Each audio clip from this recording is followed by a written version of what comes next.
बरगद के पुराने पेड़ की एक खोखली टहनी में रानो चिड़िया अपने दो छोटे बच्चों गुड़िया और कोको के साथ रहती थी। रानो के पति एक तूफान में बिछड़ गए थे और तब से रानो मेहनत मजदूरी करके जैसे तैसे घर चला रही थी। होली का त्योहार करीब था। पूरे जंगल में चहल पहल थी। नीचे वाले बड़े बाग में मिट्ठू तोता, कालू कौवा और टुनटुनी चिड़िया अपने बच्चों के साथ जमा थी। सुनो भाई कालू, मैंने तो शहर से सबसे महंगे लाल और गुलाबी गुलाल मंगवाए हैं। मेरी बिटिया के लिए सोने की परत वाली पिचकारी भी आई है। वाह मिट्टू भाई, मैंने भी अपने बेटों के लिए ढेर सारे रंगीन गुब्बारे और मेवे वाली गुजिया का इंतजाम किया है। आखिर त्योहार है, दोस्त तो जमनी चाहिए। अरे, तुम लोगों ने सुना? रानो के पास तो दाने के पैसे में ही है। वो क्या खाक होली मनाएगी? उसके बच्चे तो कल से मेरे बच्चों की पिचकारियां देख देखकर आहें भर रही हैं। ऊपर टहनी पर कोको और गुड़िया ये सब सुन रहे थे। उनकी आंखों में आंसू थे। माँ, क्या हमें इस बार भी कूड़ेदान में ही मिलेगा? देखो ना, मिट्टू अंकल की बिटिया कितनी सुंदर पिचकारी लाई है। हाँ माँ, कालू चाचा के बच्चे कह रहे थे कि जिसके पास रंग नहीं वो होली में शामिल नहीं हो सकता। क्या हम गरीब हैं इसलिए हम नहीं खेल सकते? मेरे बच्चों, रंग बाजार के डिब्बों में नहीं दिल की खुशी में होते हैं। अभी मेरे पास पैसे नहीं हैं पर मैं तुम्हें उदास नहीं देख सकती। हमें बस थोड़ा सा रंग चाहिए माँ। क्या आप एक पिचकारी भी नहीं दिला सकती? बेटा, उन रंगों में रसायन होते हैं, तुम्हारी कोमल त्वचा खराब हो जाएगी। मैं तुम्हें उनसे भी अच्छे रंग दूंगी। आप झूठ बोल रही हैं। आप बस पैसे बचाना चाहती हैं। कोको गुस्से में मुंह फेर सो गया।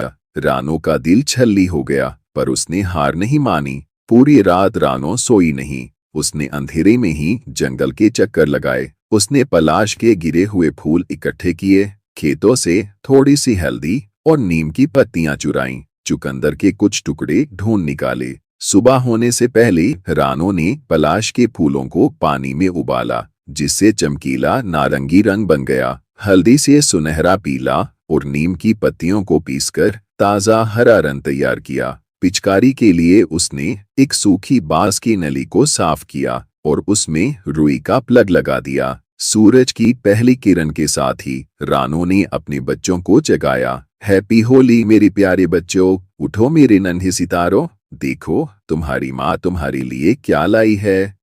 गुड़िया और कोको ने आंखें मली और सामने रखे मिट्टी के कुल्हड़ों को देखा। उनमें ऐसे गहरे और खुशबूदार रंग थे जो उन्होंने कभी नहीं देखे थे।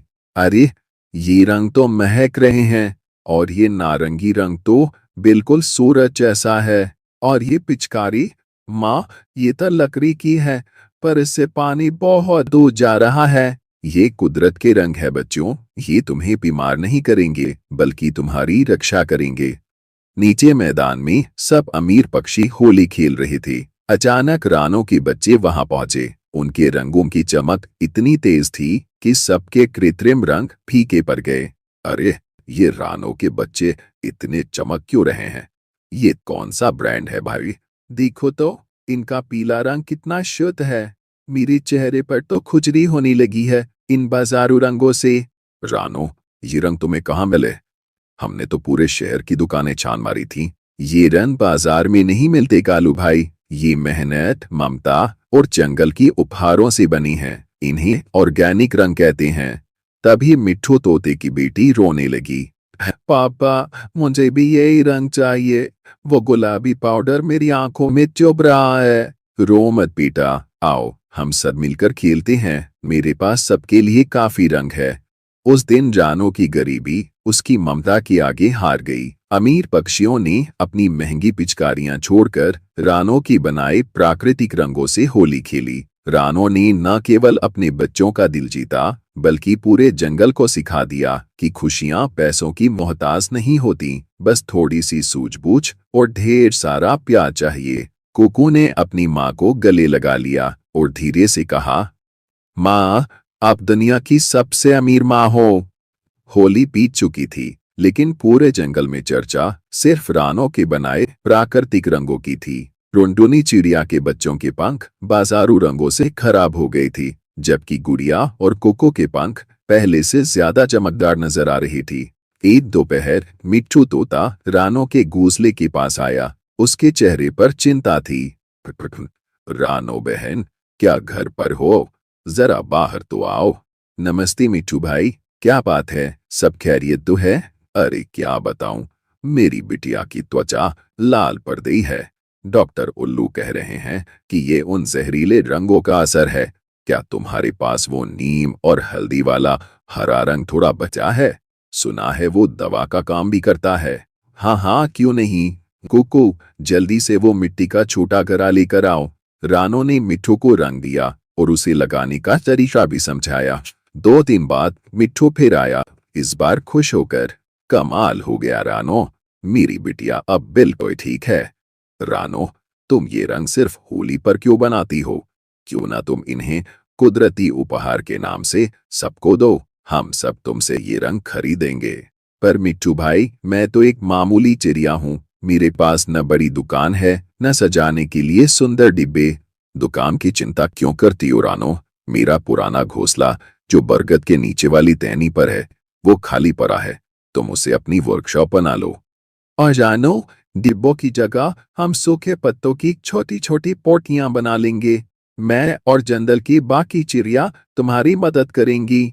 देखते ही देखते रानो का छोटा सा विचार एक बड़े काम में बदल गया। कुकू और गुड़िया भी अब उदास नहीं रहती थी, बल्कि अपनी माँ का हाथ पटाती थी। माँ देखो, मैंने इन सूखे पत्तों की कितनी सुंदर पोटियां से ली है। और मैंने पलाश की फूलों का ढेर इकट्ठा कर लिया है। माँ, अब हमें भूख से नहीं डरना पड़ेगा ना? नहीं बेटा, मेहनत और ईमानदारी का रंग कभी फीका नहीं पड़ता। देखो, आज हमारी गरीबी हमारी हुनर की आगे झुक गई है। अब हर त्योहार पर रानों के बनाए रंगों और उपटन की मांग बढ़ गई। दूर दराज के जंगलों से भी पक्षी रानों के पास आने लगे। रानो अब बेचारी रानो नहीं, बल्कि रानो दीदी के नाम से मशहूर हो गई। एक शाम जब सब काम खत्म हो गया, रानो अपने बच्चों के साथ बैठी थी। माँ, मिट्ठू अंकल कह रहे थे कि आपकी वजह से इस बार जंगल की होली सबसे सुरक्षित थी। बेटा, असली खुशी तब होती है जब हम अपनी मुसीबत